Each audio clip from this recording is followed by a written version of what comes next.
Press the bell icon on the YouTube app and never miss another update.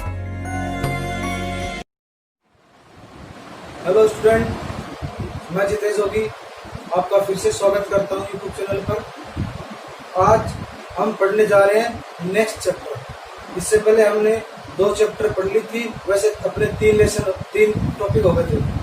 आज हम next lesson पढ़ेंगे। तो आज मैं आपका फिर से स्वागत करता हूं यूट्यूब चैनल पर। आज हम पढ़ेंगे परमाणु, अणु, इलेक्ट्रॉन, प्रोटॉन, न्यूट्रॉन। कहने का मतलब इतने प्रकार के पदार्थ हैं उनके बारे में और मौलिक विद्युत के बारे में। ठीक है, तो मैं एक बार आपका फिर से स्वागत करता हूं और धन्यवाद देता हूं। आप रोजाना मेरे YouTube चैनल को देख रहे हैं, सब्सक्राइब भी कर रहे हैं, लाइक भी कर रहे हैं। तो चलो आज हम फिर से स्टार्ट कर रहे हैं अपना नेक्स्ट। तो देखो, आज अपना टॉपिक है, लेसन है मौलिक विद्युत एवं वैद्युतिक पदार्थ, मतलब fundamental of electricity and electrical material. तो ये है। तो सबसे पहले हम इसका पढ़ रहे हैं, हम इंट्रो।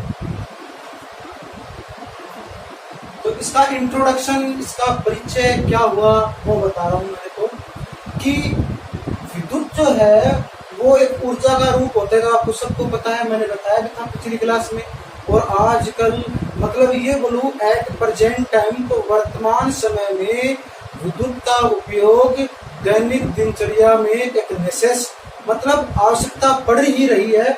और विद्युत की आवश्यकता आप देख सकते हो उदाहरण के तौर पे घरों में, कार्यशालाओं में, कार्यालयों में, पोस्ट ऑफिस हुआ, अस्पताल, मतलब हर एक केंद्र में विद्युत की मौजूदगी बहुत जरूरी होती है। तो यही इसका परिचय था। मैं और बता रहा हूँ इसके बारे में। तो मैं पहले इसका अनुप्रयोग बता रहा हूँ आपको। घरों में, कार्यालयों,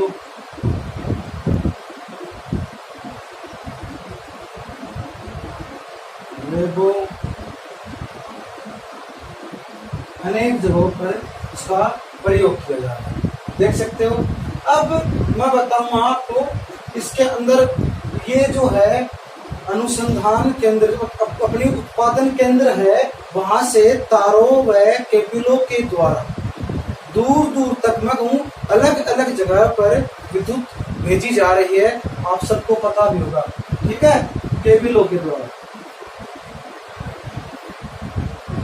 अब इनके प्रतिरोधकता के आधार पर इनको कई प्रकार में बांटा गया है, जैसे चालक है, कुचालक है, अचालक है, अर्धचालक। इनमें कई प्रकार के रूप में बांटा गया है।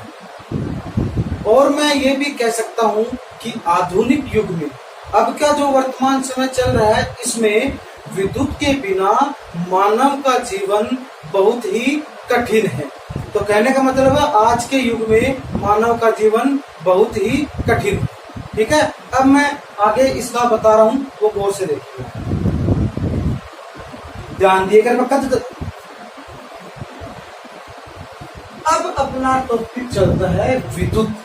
और विद्युत को इंग्लिश में क्या बोलते हैं? इलेक्ट्रिसिटी। आप सबको पता है इलेक्ट्रिसिटी। अब मैं इसका इंट्रो करवा रहा हूँ, डेफिनेशन जिसे बोलते हैं, मैं वो बता रहा हूँ। डेफिनेशन मतलब परिभाषा। तो परिभाषा होती है, या गौर से सुनेगा, कि इलेक्ट्रॉन या आवेश का एक जगह से दूसरी जगह पर प्रवाह होना ही क्या कहलाता है? विद्युत। मतलब कहने का मतलब ये है कि जो इलेक्ट्रॉन है वो एक जगह से दूसरी जगह पे प्रवाह होंगे, वही क्या कहलाती है? इलेक्ट्रिसिटी। तो मैं लिख देता हूं,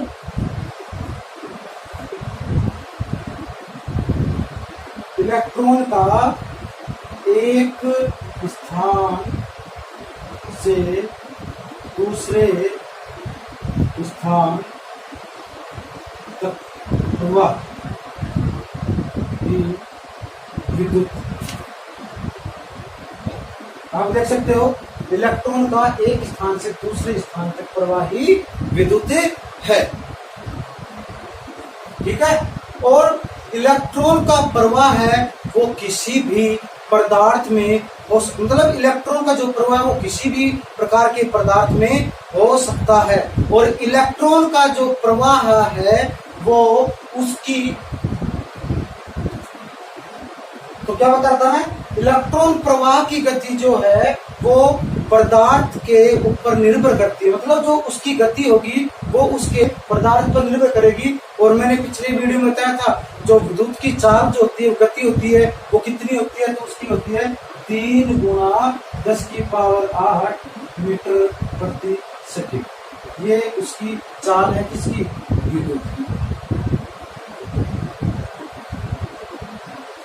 ठीक है, विद्युत की चाल होती है और बता दे एक स्थान से दूसरे स्थान पे प्रवाह। अब इसके बाद में अपना नेक्स्ट टॉपिक आता है विद्युत कितने प्रकार की होती है। तो मैं बता देता हूँ, विद्युत जो होती है वो 2 प्रकार की होती है। एक तो स्थिर जिसे बोलते हैं हम स्टैटिक इलेक्ट्रिसिटी, और दूसरी होती है गतिशील विद्युत जिसे बोलते हैं डायनेमिक इलेक्ट्रिसिटी। देखो मैं लिखा है विद्युत के प्रकार 2 प्रकार के, स्थिर और गतिशील। अब आप नाम से ही जान सकते हैं, स्थिर वो जो एक ही जगह स्थिर हो जिसे बोलते हैं स्टैटिक, और गतिशील जो आसानी से गति कर सके उसे बोलते हैं गतिशील। अब स्थिर विद्युत और गतिशील विद्युत इसमें अंतर क्या है आपको वो बताने जा रहा हूं, थोड़ा गौर से देखिएगा। ठीक है, लेकिन इससे पहले मैं आपको इसके बारे में कुछ और बताना चाहता हूँ, गौर से सुनिएगा। सबसे पहले जो विद्युत की खोज थी, सबसे पहले विद्युत की खोज थी वो हुए थे वैज्ञानिक, कौन थे, थेल्स। देखो गौर से, थेल्स। सबसे पहले जो विद्युत की खोज थी वो किसने की थी, थेल्स ने। तो थेल्स ने क्या किया था कि एक एम्बर की छड़ ली थी और एक चमड़े का टुकड़ा लिया था। तो एम्बर की छड़ को थेल्स ने चमड़े पे रगड़ा तो कुछ मुक्त इलेक्ट्रॉन जो थे वो चमड़े से एम्बर की छड़ पे आ गए, कुछ क्या हुए, एम्बर की छड़ पे आ गए। अब उन्होंने देखा कि ये ऐसे क्या हो रहा है, तो अब उसको मिट्टी या उस पे रगड़ा तो देखा हमने कि उस पे कुछ मिट्टी के कण उस पे आ गए। ये मान सकते हैं, कहने का मतलब देखो हमने बचपन में क्या करते थे, जो वही बालों में जो पेन लगाते थे, मिट्टी पे रगड़ते थे, उस पर छोटे छोटे कण आ जाते थे। उसी प्रकार थेल्स ने क्या किया, एम्बर की छड़ को चमड़े पे रगड़ा तो कुछ मुक्त इलेक्ट्रॉन उस पे आ गए थे। अब इसे नाम दिया थेल्स ने क्या, स्थिर विद्युत। तो स्थिर विद्युत का मतलब यही है कि वो एक जगह से दूसरी जगह नहीं जा सकती। तो ये जो मैंने अभी बताया, एम्बर की छड़ और चमड़े के टुकड़े से उस पे मुक्त इलेक्ट्रॉन का आना ही क्या थी, स्थिर विद्युत। अब गतिशील विद्युत क्या है वो गौर से सुनिएगा। अब गतिशील विद्युत की बात करते हैं, तो गतिशील विद्युत में दूसरे एक वैज्ञानिक हुए थे, उनका नाम सुना आपने, वोल्टा। कौन था वैज्ञानिक, वोल्टा। वोल्टा, वोल्टा ने क्या किया कि रासायनिक क्रियाओं के द्वारा विद्युत को उत्पन्न किया। किसके द्वारा, रासायनिक क्रियाओं द्वारा।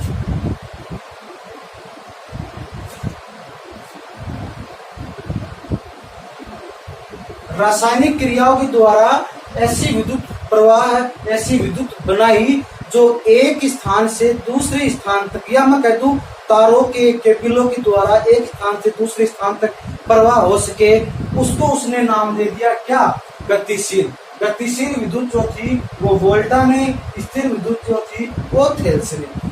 अब मैं तीसरी बात करूंगा, जो चुंबकीय विधि, चुंबकीय विधि की जो वोल्टेज बनाया था, जो विद्युत उत्पन्न की थी, वो थे एक और वैज्ञानिक, माइकल फैराडे।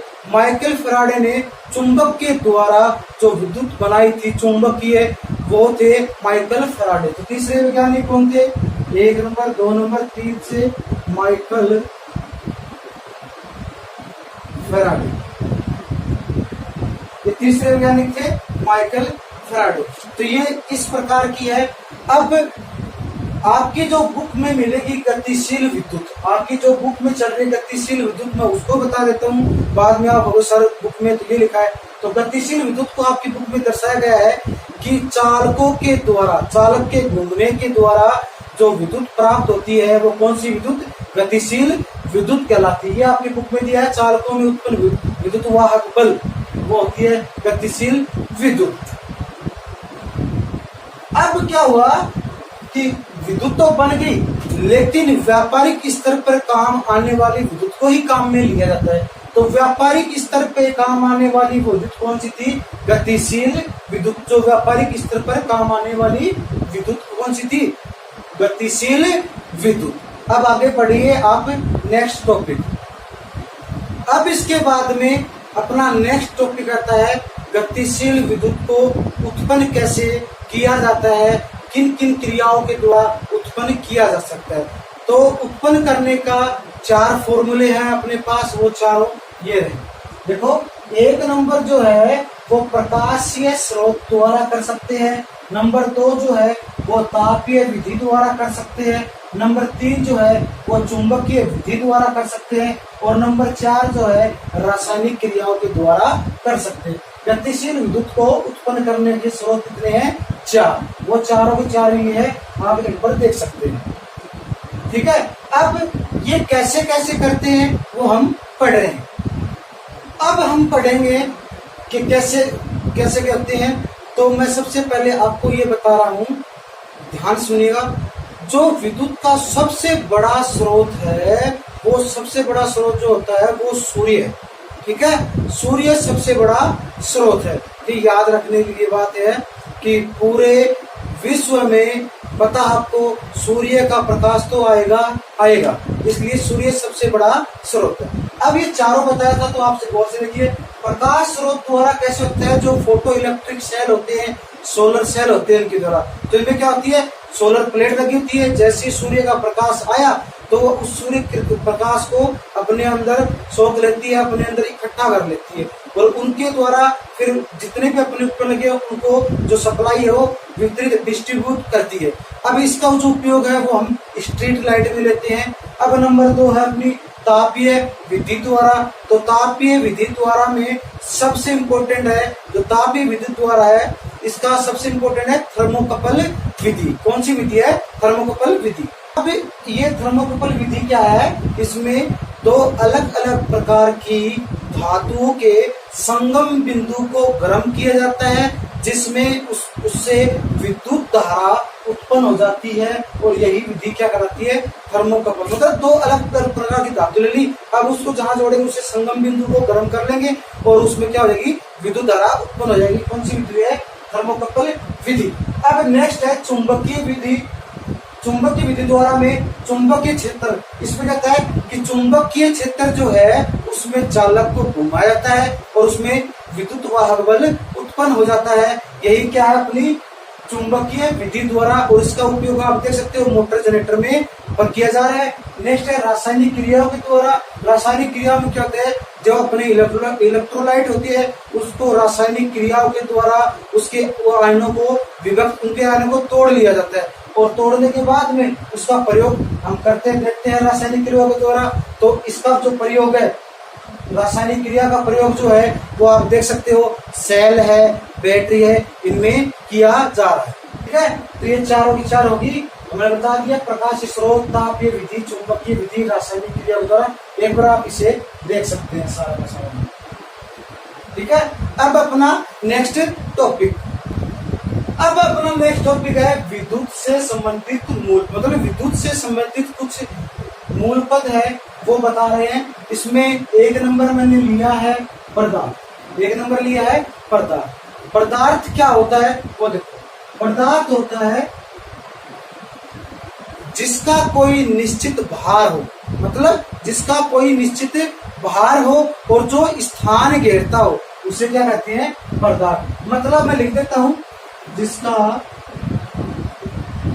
कोई निश्चित भार हो और जो स्थान घेरता हो, मतलब जिसका कोई निश्चित भार, मतलब उसमें कुछ ना कुछ वजन होगा और वो स्थान घेरेगा, उसे क्या कहते हैं? पदार्थ। और अपनी प्रकृति में जो पदार्थ होती है उनकी क्वालिटी वो 3 रूपों में आपको मिलेगी। नंबर 1 है ध्रुव, नंबर 2 है ठोस, नंबर 3 है गैस। ये 3 प्रकृति है, द्रव, ठोस, गैस। अब इसके बाद में अपना नेक्स्ट टॉपिक, नेक्स्ट है अणु। अणु क्या होता है वो हम पढ़ेंगे। तो अणु जो है, अणु सबसे पहले, इससे पहले हम पढ़ेंगे कण कण से मिलकर बनता है अणु। तो अणु अब क्या है वो हम पढ़ेंगे। अब अणु क्या है?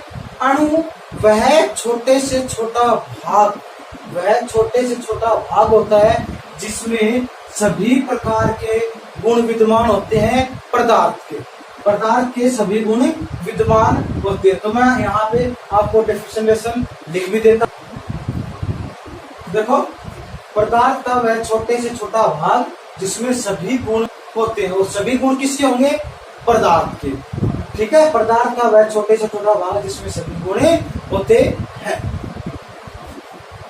नेक्स्ट अपना है परमाणु। नेक्स्ट क्या है?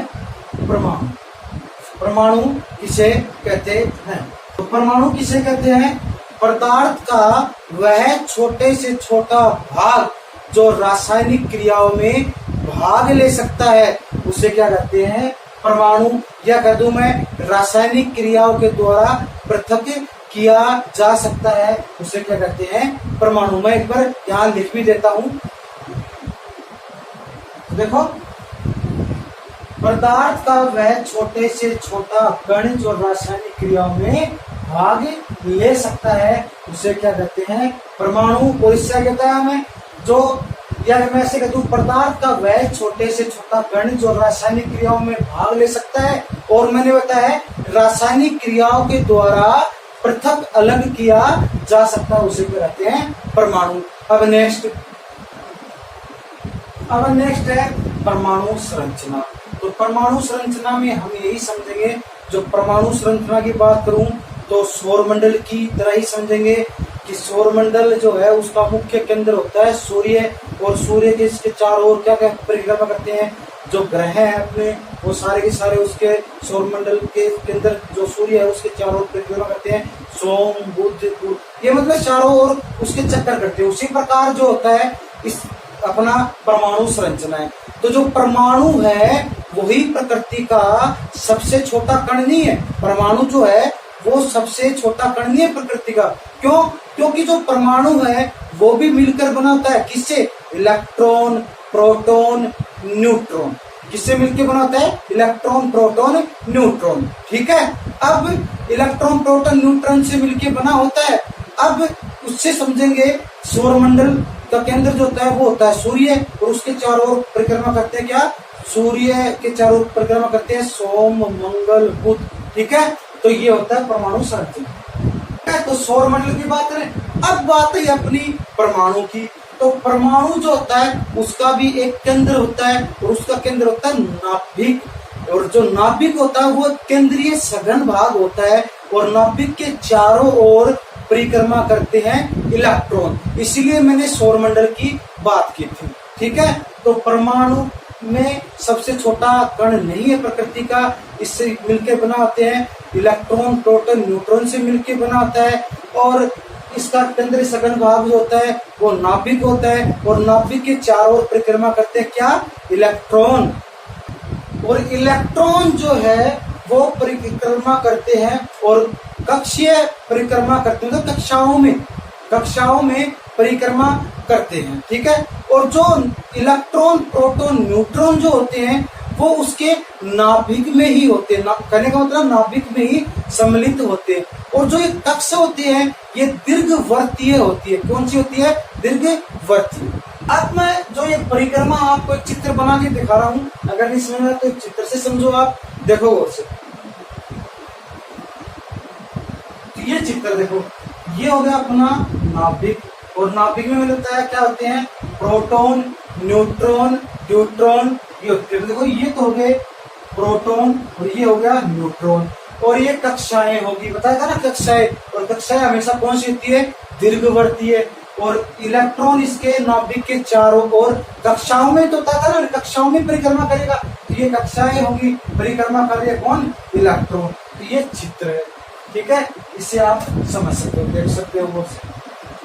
अब अपना नेक्स्ट टॉपिक, नेक्स्ट है नाभिक। क्या है? नाभिक। और नाभिक मैंने बताया, नाभिक क्या होता है? केंद्रीय सघन भाग।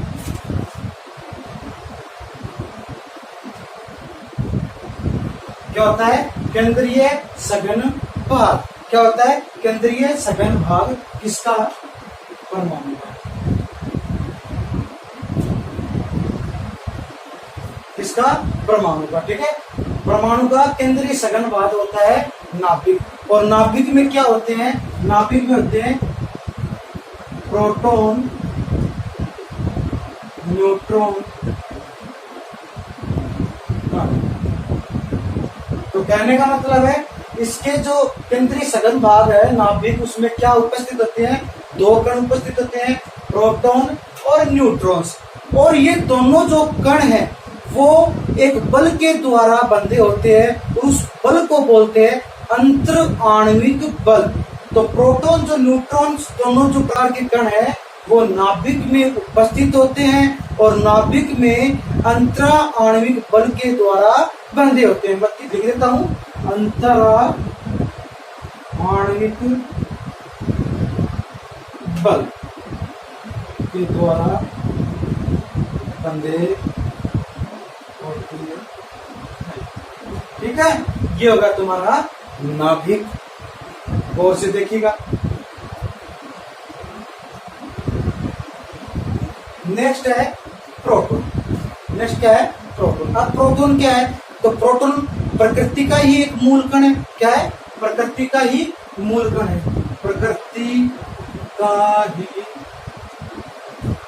मूल कण, प्रकृति का ही मूल कण है। और दूसरी बात, किसी भी तत्व से, मतलब कोई भी तत्व, किसी भी तत्व से जो प्रोटॉन प्राप्त होते हैं वो सभी प्रकार से समान होते हैं। मतलब तत्व से प्राप्त प्रोटॉन सब प्रकार से समान होते हैं, ठीक है। और दूसरी बात, ये किसी भी प्रकार की गति नहीं करती, ठीक है। तो प्रकृति का एक मूल कण है और किसी भी तत्व से प्राप्त प्रोटॉन सब प्रकार से समान होता है और यह किसी भी प्रकार की गति नहीं करता। और दूसरी बात, उपस्थित किस में होता है? नाभिक में उपस्थित होता है, ठीक है। और दूसरी बात, एक जो प्रोटॉन होता है, मतलब एक प्रोटॉन पर प्लस 1.6 गुणा 10 की घात माइनस 19 कूलाम आवेश होता है। और प्रोटॉन का द्रव्यमान जो होता है वो होता है 1.67 गुणा 10 की घात माइनस 24 ग्राम। मैं लिख देता हूं आपको, देखो, एक प्रोटॉन पर प्लस 1.6 गुणा 10 की माइनस 19 कूलाम आवेश होता है और इसका द्रव्यमान जो होता है वो 1.67 गुणा 10 की घात माइनस 24 ग्राम होता है। और दूसरी बात, इसका जो द्रव्यमान होता है वो इलेक्ट्रॉन के द्रव्यमान के 1845 गुणा होता है। कितना गुणा? 1845 गुणा। तो प्रोटॉन ये होता है, देख लो, प्रकृति का मूल कण है, तत्व से प्राप्त प्रोटॉन सब प्रकार से समान होते हैं, ये किसी भी प्रकार की गति नहीं करते हैं। और एक प्रोटॉन पर प्लस 1.6 गुणा 10 की घात माइनस 19 कूलाम आवेश होता है और उसका द्रव्यमान जो होता है वो 1.67 गुणा 10 की घात माइनस 24 ग्राम होता है और इलेक्ट्रॉन के द्रव्यमान के 1845 गुणा होता है, देख सकते हो। अब नेक्स्ट टॉपिक अपना न्यूट्रॉन। कौन सा है? न्यूट्रॉन। अब न्यूट्रॉन क्या होता है? तो न्यूट्रॉन भी प्रकृति का ही एक मूल कण है और किसी भी तत्व से प्राप्त न्यूट्रॉन सभी प्रकार से समान होता है, किसी भी प्रकार की गति इसमें नहीं होती है और यह आवेश रहित होता है। देखो इंपॉर्टेंट क्वेश्चन ये है कि न्यूट्रॉन पे कितना आवेश होता है, तो न्यूट्रॉन पे कितना भी मतलब कुछ भी नहीं आवेश होता है, कोई भी आवेश नहीं होता है, ठीक है। और इसका द्रव्यमान जो होता है वो प्रोटॉन के द्रव्यमान के बराबर होता है, ठीक है। ये हो गया तुम्हारा न्यूट्रॉन। एक बार देख सकते हो, मैं भी लिख देता हूं पर न्यूट्रॉन। न्यूट्रॉन क्या है, प्रकृति का ही मूल कण है और किसी भी तत्व से प्राप्त न्यूट्रॉन सब प्रकार से समान होते हैं। ये किसी भी प्रकार की गति नहीं करते, आवेश रहित होते हैं, आवेश रहित होता है। इसका द्रव्यमान प्रोटॉन के बराबर ही होता, ठीक है। ये सेम टू सेम है, proton neutron same to same है, लेकिन इसमें एक ही कॉमन बात है क्या कि एक तो द्रव्यमान और एक आवेश। तो न्यूट्रॉन पे किसी प्रकार का आवेश नहीं होता और द्रव्यमान जो होता है वो प्रोटॉन के बराबर ही होता है और ये भी नाभिक में ही होता है, प्रकृति का ही एक मूल कण होता है। नेक्स्ट, अब अपना नेक्स्ट टॉपिक है वो है इलेक्ट्रॉन। कौन सा है, इलेक्ट्रॉन। अब इलेक्ट्रॉन क्या होता है, ये भी सेम है, प्रकृति का ही मूल कण है, सब प्रकार से समान होते हैं, सब प्रकार से समान होते हैं। और दूसरी बात, इसका आवेश मतलब एक इलेक्ट्रॉन का आवेश वो होता है -1.6 गुणा 10 की घात -19 कूलम। और इसका जो द्रव्यमान होता है वो होता है 9.02 गुणा 10 की घात -28 कूलम।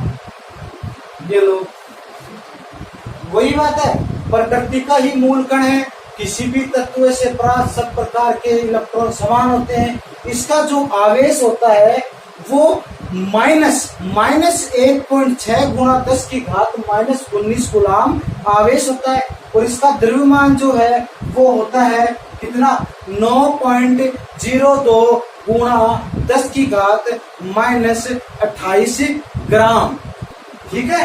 ये होता है इसका द्रव्यमान।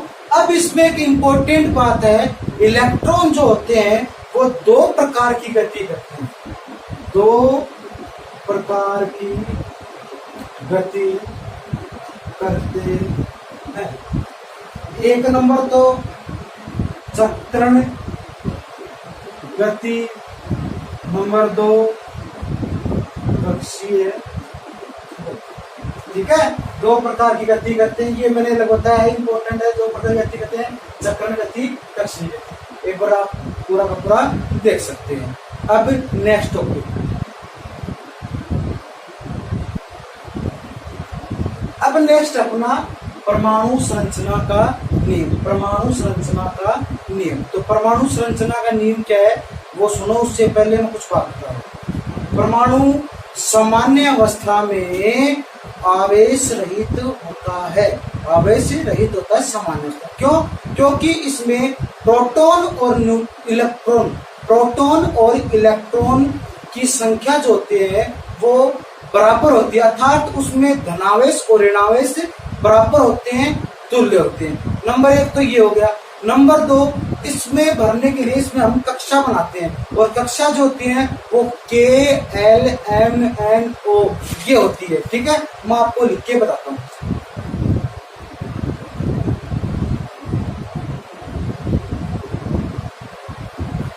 देखो, नंबर 1 सामान्य अवस्था में आवेश रहित होता है क्योंकि इसमें प्रोटॉन इलेक्ट्रॉन के बराबर होता है।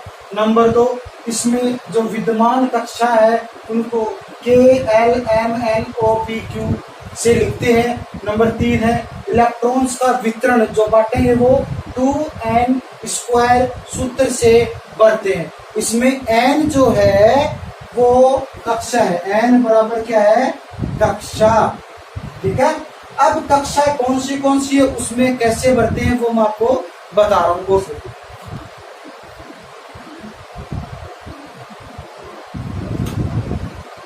तो देखो इस प्रकार बढ़ते हैं। कक्षा के में इलेक्ट्रॉन्स 2 गुणा 1 की स्क्वायर बराबर 2, कक्षा एल में इलेक्ट्रॉन 2 गुणा 2 की स्क्वायर बराबर 8, कक्षा एम में इलेक्ट्रॉन 2 गुणा 3 की स्क्वायर बराबर 18, कक्षा एन में इलेक्ट्रॉन बराबर 2 गुणा 4 की स्क्वायर बराबर 32। और यहाँ पे सूत्र कौन सा लगा है, 2n स्क्वायर। एन देखो इसमें पहले में हमने रखा है 2, दूसरे में रखा है 2, तीसरे में रखा है 3, चौथे में रखा है 4। ये सूत्र हमने लगाया है। अब मैं आपको एक एक एग्जांपल करके दिखाता हूं, गौर से देखिएगा। अब हम भर रहे हैं ऑक्सीजन। ऑक्सीजन का बताता हूं मैं। ऑक्सीजन को हम आवर्त सारणी में देखिए कितने नंबर आएगा, 8, मतलब उसका क्रमांक कितना नंबर है, 8। और हमने बताया भरने का 2, 8, 18, 32, ये अपना फॉर्मूला रहेगा। ठीक है, अब मैं भर रहा हूं, दोस्त देखिए, मतलब पहली कक्षा में आएगा 2, दूसरी में 8, तीसरी में 18, फिर 32, ऐसे चलेगा। तो देखो ये हो गया अपना नाभिक। ठीक है, और ये पहली कक्षा, ये दूसरी कक्षा। अब पहली कक्षा में कितने आएंगे, 2, तो मैंने इलेक्ट्रॉन भर दिए 1 और 1, 2। और दूसरी में भरूंगा कितने, 8, लेकिन अपना टोटल नंबर कितना है, 8। तो कहने का मतलब कितने आएंगे, 8 तो आ नहीं सकते, तो अब कितने बच के, 6। तो इसमें भरूंगा देखो 1, 2, 3, 4, 5, 6, कितने भर दिए मैंने, 6। अब टोटल कितने हो गए, 8। ठीक है, ये हो गया तुम्हारा ऑक्सीजन का। ठीक है, ये होगी ऑक्सीजन की परमाणु संरचना। ठीक है, ये परमाणु संरचना होगी। अब अपना नेक्स्ट टॉपिक,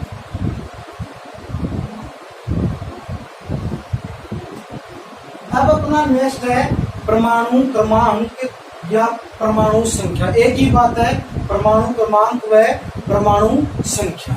अब परमाणु क्रमांक परमाणु संख्या क्या है, इसकी डेफिनेशन, इसकी परिभाषा क्या होती है वो सुनेगा कि किसी तत्व में या किसी तत्व के एक परमाणु में विद्यमान इलेक्ट्रॉन्स अथवा प्रोटॉन्स की संख्या उसका परमाणु क्रमांक या उसकी परमाणु संख्या कहलाती है। ये उसकी इसकी डेफिनेशन में आपको लिख देता हूं, गौर से देखिएगा।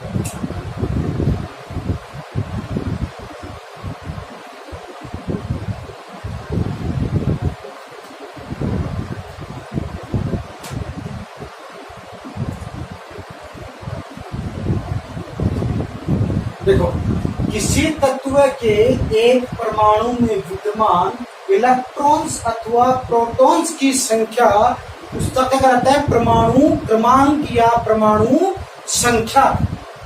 गौर से देख लीजिएगा। अब अपना नेक्स्ट टॉपिक,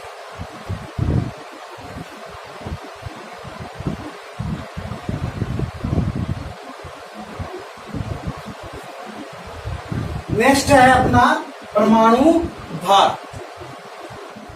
अब ये किसी तत्व के नाभिक में, इसमें नाभिक मतलब किसी तत्व के नाभिक में उपस्थित प्रोटॉन्स अथवा न्यूट्रॉन्स की संख्या क्या कहलाती है, परमाणु भार कहलाती है। मैं लिख देता हूं, आप देखिएगा।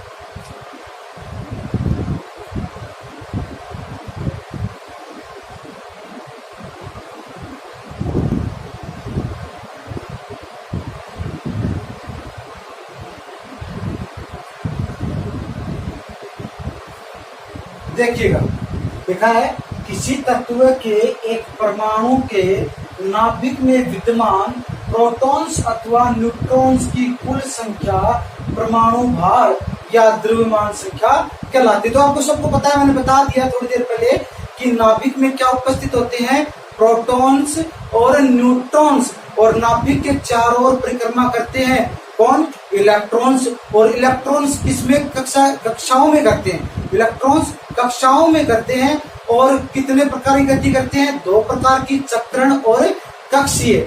और नाभिक जो होता है वो केंद्रीय सघन भाग होता है।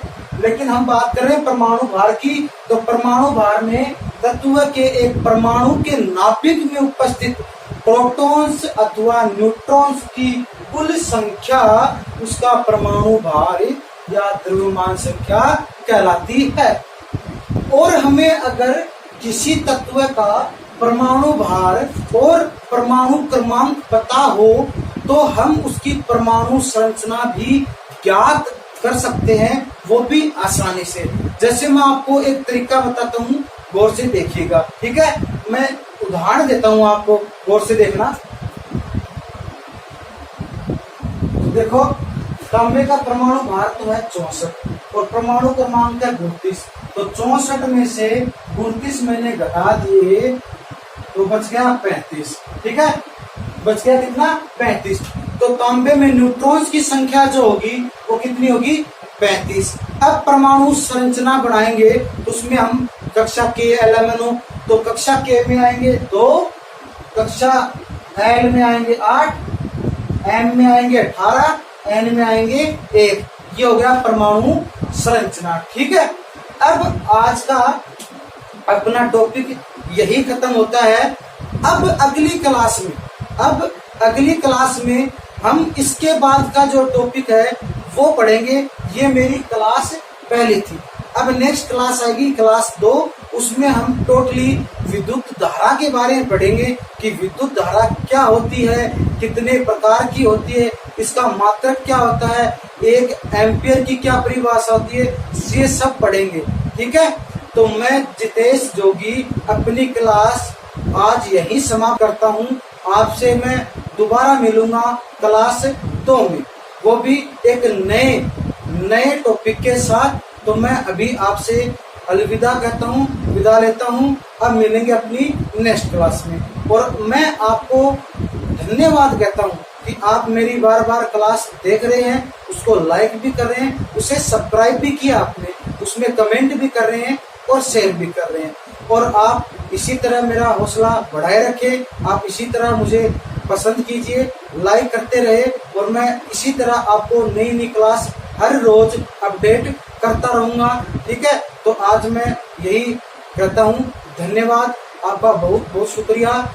अब मैं बाय कहता हूँ आपको, धन्यवाद, ठीक है। मैं जितेश जोगी, बाय।